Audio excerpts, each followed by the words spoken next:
Hi, I'm Lisa Lavender, Chief Operating Officer of the Restoration Technical Institute, with another episode of What Did You Do Before You Entered This Industry and What Did You Bring With You? I'm here today with one of my absolute favorite people in the world, Claudia Lezell, and she is also a subject matter expert and instructor.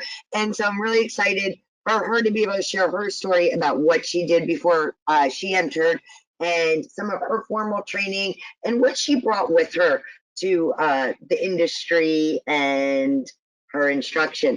So, Claudia, what did you do and where did you begin your career journey? I was born in 1960 and I just dated myself. That started my career of life. But so as far as like now, or what are you asking me? Well, tell me, first of all, let's start all the way at the beginning because I find that very interesting, is what did you go to college for and earn a degree in? I earned my degree in deaf education, teaching the hearing impaired and deaf. Went to Wow. state. And how long did you do that after you graduated? I'm sorry? How long did you do that after you graduated? Well, I moved down in 81 and I taught for 3 years, but I, in the meantime, met my first ex-husband now, who was a flooring contractor. And Okay. that's how I got into what I'm doing. Welcome to the world of flooring. So, as you entered this industry, what, obviously you had a degree in education, which I'm sure served you very well as an instructor. Yes. Yeah, and actually, my background in education actually is what drove me into what I do now for my living and for my expertise. Yes. Wonderful. And so what were those experiences, not only in the formal education, but teaching deaf education, do you think, and the skills you developed from that, that you brought that really kind of help you in your day-to-day today in this industry? Well, I have a learning disability myself. Okay. And I have a phonetic and reading dyslexia.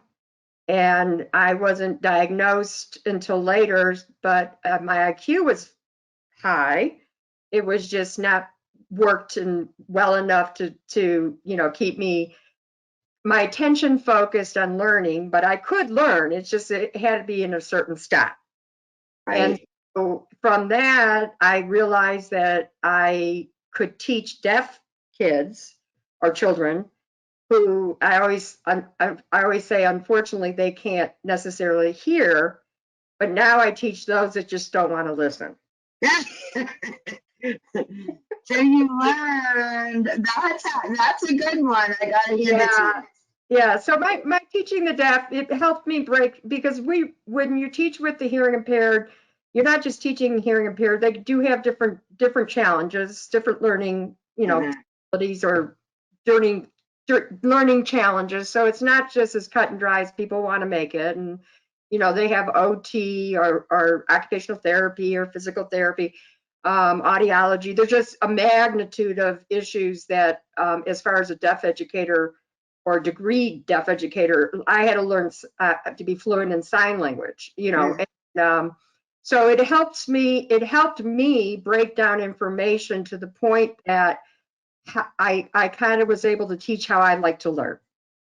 And so then after I met my ex-husband in 83, I got into the flooring industry. And then I'm also I'm an emeritus interior designer. I was on HGTV, and I still haven't figured out what I want to do in life when I grow up, but I ended up starting my flooring company in 83, and then by 94 I had so many different things that had changed in federal regulations and just so many things, and the floors that I used to have experience with started to fail, and nobody could explain it to me.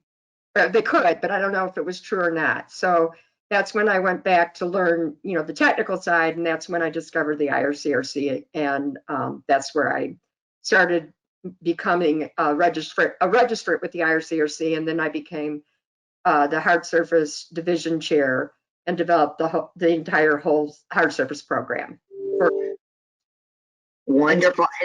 And Claudia, in addition, obviously, to instructing for many years and sharing your knowledge with others and bringing those abilities, um, you mentioned you also got heavily involved in the inspection process, and you are an inspector. So you write reports and different things. Do you think that ability to break things down and explain things to people, because a lot of this stuff that you get involved in is very, very complicated. And do you feel like those skills from your past also help you in just explaining the failures and the findings of your inspections? Yeah, and that's a good point, because when we're brought in, we're like we're like the mushroom that knows nothing and is told everything, but not always the truth, or not, or somebody's already formulated an opinion, and we have to really literally backwards engineer from the beginning to the end. And I've always, because I think because of how I had to learn in my methodology of learning, that's what made me go into maybe even interior design, because, and then, do a home, like I said, as far as even being on HGTV, because we did very large projects from the ground up. And we were responsible for all the controlling and specification. It was just very involved. So they always want me to kind of, just break it down, but sometimes you have to start from out to come back in. And there's so much to have to preen through. And I do believe teaching the deaf and learning sign language, because it wasn't only learning American English Sign Language, because that's how you teach the deaf in school, it was learning American Sign Language. So I had to be able to communicate, at deaf clubs and with deaf people and so on and so on. So it was kind of, and the neat thing about deaf ed, or neat thing about sign language, is it starts with a root, that a lot of the visual signs that we do represent actually from like a root of a word. And so that always helps me, because I always enjoy going down. We always say we do root cause analysis. So, it's really, that's helped me a lot as far as teaching. I do find when I do depositions or I'm in court, I'm actually able to explain it better, because everybody's trying to learn something somewhere, somehow. So yes, that's definitely helped me out a lot. Wonderful. Well, we thank you so much for your journey and where it began and how you took those skills. And I hope it inspired others to find a wonderful career in this industry. You ended up specializing in flooring, developing curriculum, instructing others, inspecting, developing programs for inspectors. There's a lot of opportunity for a lot of people to do a lot of different things that they love to do. Absolutely. Yeah. Thank you for sharing your journey, Claudia. Thank you for having me.